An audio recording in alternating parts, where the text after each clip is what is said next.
ಎಲ್ರಿಗೂ ನಮಸ್ಕಾರ. Welcome back to Surya Chandra YouTube channel. ನಾನು ಇವತ್ತಿನ ವಿಡಿಯೋದಲ್ಲಿ ಟೊಮೆಟೊ ಚಟ್ನಿ ಮಾಡೋದನ್ನು ತೋರಿಸ್ಕೊಡ್ತಾ ಇದ್ದೀನಿ. ಅದು ಹೇಗೆ ಮಾಡೋದು ನೋಡ್ಕೊಳ್ಳೋಣ ಬನ್ನಿ. ಅದಕ್ಕೂ ಮುಂಚೆ ನಮ್ಮ ಚಾನಲ್ನ ಯಾರೆಲ್ಲ ಸಬ್ಸ್ಕ್ರೈಬ್ ಆಗಿಲ್ಲ ಪ್ಲೀಸ್ ಸಬ್ಸ್ಕ್ರೈಬ್ ಆಗಿ. ಈ ಟೊಮೆಟೊ ಚಟ್ನಿ ಮಾಡೋದು ತುಂಬಾ ಈಸಿ, ಬೇಗ ಮಾಡ್ಕೋಬೋದು. ಚಪಾತಿ, ರೊಟ್ಟಿ, ಮುದ್ದೆ, ರೈಸ್ ಜೊತೆನೂ ತುಂಬಾ ರುಚಿಯಾಗಿರುತ್ತೆ. ಅದು ಹೇಗೆ ಮಾಡೋದು ನೋಡ್ಕೊಳ್ಳೋಣ ಬನ್ನಿ. ನಾನಿಲ್ಲಿ 3 ಟೊಮೆಟೊ ತೊಗೊಂಡಿದ್ದೀನಿ, ಹಸಿಮೆಣಸಿನ್ಕಾಯಿ, ಕೊತ್ತಂಬರಿ ತೊಗೊಂಡಿದ್ದೀನಿ, 1 ಈರುಳ್ಳಿ ತೊಗೊಂಡಿದ್ದೀನಿ, ಸ್ವಲ್ಪ ಬೆಳ್ಳುಳ್ಳಿ. ನಾನಿಲ್ಲಿ ಗೋಲ್ಡ್ ವಿನ್ನರ್ ಆಯಿಲ್ ತೊಗೊಂಡಿದ್ದೀನಿ, ಮತ್ತು ಜೀರಿಗೆ, ಮೆಣಸು ತೊಗೊಂಡಿದ್ದೀನಿ, ಒಗ್ಗರಣೆಗೆ ಸಾಸಿವೆ ತೊಗೊಂಡಿದ್ದೀನಿ. ಈಗ ನಾನು ಕೂಡ ಸ್ಟವ್ ಮೇಲೆ ನೀರು ಕುದಿಯೋಕೆ ಇಟ್ಕೊಂಡಿದ್ದೀನಿ. ಅದಕ್ಕೆ ನಾನು ತೊಗೊಂಡಿರೋ 3 ಟೊಮೆಟೊ ಮತ್ತು ಹಸಿಮೆಣಸಿನ್ಕಾಯಿನ ಹಾಕ್ಕೊಂಡು ಕುದಿಸ್ಕೊತೀನಿ ಸ್ವಲ್ಪ ಹೊತ್ತು. ಈಗ ಒಂದು ಕಡೆ ಸ್ಟವ್ ಮೇಲೆ ಬಾಣಲಿ ಇಟ್ಕೊಂಡಿದ್ದೀನಿ. ಬಾಣಲಿ ಕಾದ ನಂತರ 2 ಟೇಬಲ್ ಸ್ಪೂನಷ್ಟು ಗೋಲ್ಡ್ ವಿನ್ನರ್ ಆಯಿಲ್ ಹಾಕ್ಕೊಂಡಿದ್ದೀನಿ.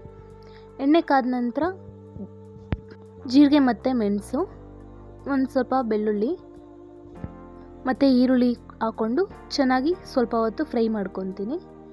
1-2 ನಿಮಿಷ ಫ್ರೈ ಮಾಡಿಕೊಂಡ್ರೆ ಸಾಕಾಗುತ್ತೆ. ನೋಡಿ, ಈ ಥರ ಆಗೋವರೆಗೂ ನಾನಿಲ್ಲಿ ಫ್ರೈ ಮಾಡ್ಕೊಂಡಿದ್ದೀನಿ.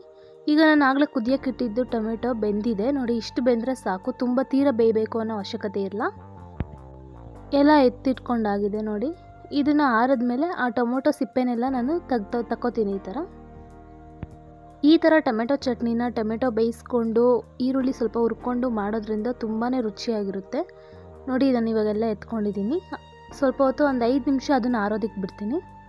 ಅದಾದಮೇಲೆ ನಾನು ಎತ್ತಿಟ್ಕೊಂಡಿದ್ದೆಲ್ಲನೂ ರುಬ್ಬೋದಕ್ಕೆ ಹಾಕೋತಾ ಇದ್ದೀನಿ. ಇಲ್ಲಿ ನೋಡಿ, ಈ ಥರ ನಾನು ನುಣ್ಣಗೆ ರುಬ್ಕೊಂಡಿದ್ದೀನಿ. ಈಗ ನಾನು ಇದಕ್ಕೆ ಒಗ್ಗರಣೆ ಹಾಕ್ಕೊತೀನಿ. ಆಗಲೇ ಈರುಳ್ಳಿ ಫ್ರೈ ಮಾಡ್ಕೊಂಡಿರೋದಕ್ಕೇ ಇವಾಗ ಸ್ವಲ್ಪ ಎಣ್ಣೆ ಮತ್ತು ಸಾಸಿವೆ ಹಾಕ್ಕೊಂಡು ಸಿಡಿದ ಮೇಲೆ ನಾನು ಎತ್ತಿಟ್ಕೊಂಡಿರೋ ಮಸಾಲೆನ ಇದಕ್ಕೆ ಹಾಕೋತಾ ಇದ್ದೀನಿ. ಈಗ ಹಾಕೊಂಡಾಗಿದೆ. ಅದು ಹಸಿ ವಾಸನೆ ಹೋಗೋವರೆಗೂ ಸ್ವಲ್ಪ ಲೋ ಫ್ಲೇಮಲ್ಲೇ ಚೆನ್ನಾಗಿ ಹುರ್ಕೋತೀನಿ ನಾನು ಈ ಥರ.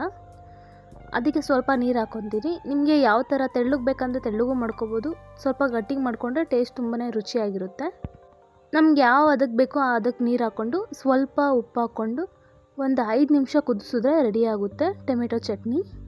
ಈ ಥರ ಒಂದ್ಸಲಿ ನೀವು ಟೊಮೆಟೊ ಚಟ್ನಿ ಮಾಡಿ ನೋಡಿ, ತುಂಬಾ ರುಚಿಯಾಗಿರುತ್ತೆ. ಮುದ್ದೆಗಂತೂ ಇನ್ನೂ ರುಚಿಯಾಗಿರುತ್ತೆ ಟೊಮೆಟೊ ಚಟ್ನಿ. ನೀವು ಚಪಾತಿ, ರೊಟ್ಟಿ, ಪೂರಿ ಎಲ್ಲದಕ್ಕೂ ತುಂಬಾ ರುಚಿಯಾಗಿರುತ್ತೆ. ಬಿಸಿ ಬಿಸಿ ಅನ್ನಕ್ಕೆ ತುಪ್ಪ ಹಾಕ್ಕೊಂಡು ತಿಂದರೆ ಇನ್ನೂ ರುಚಿಯಾಗಿರುತ್ತೆ. ಈ ಥರ ಟೊಮೆಟೊ ಚಟ್ನಿನ ನೀವು ಒಂದ್ಸಲಿ ಟ್ರೈ ಮಾಡಿ ನೋಡಿ, ಹೇಗೆ ಬಂದಿತ್ತು ಅಂತ ಕಮೆಂಟ್ಸ್ ಮಾಡಿ ಹೇಳಿ. ಹಾಗೆ ಈ ವಿಡಿಯೋ ನಿಮಗೆಲ್ಲ ಇಷ್ಟ ಆಗಿದರೆ ಪ್ಲೀಸ್ ಲೈಕ್ ಮಾಡಿ, ಶೇರ್ ಮಾಡಿ, ಕಮೆಂಟ್ ಮಾಡಿ, ಹಾಗೆ ಸಬ್ಸ್ಕ್ರೈಬ್ ಆಗಿ. ಧನ್ಯವಾದಗಳು.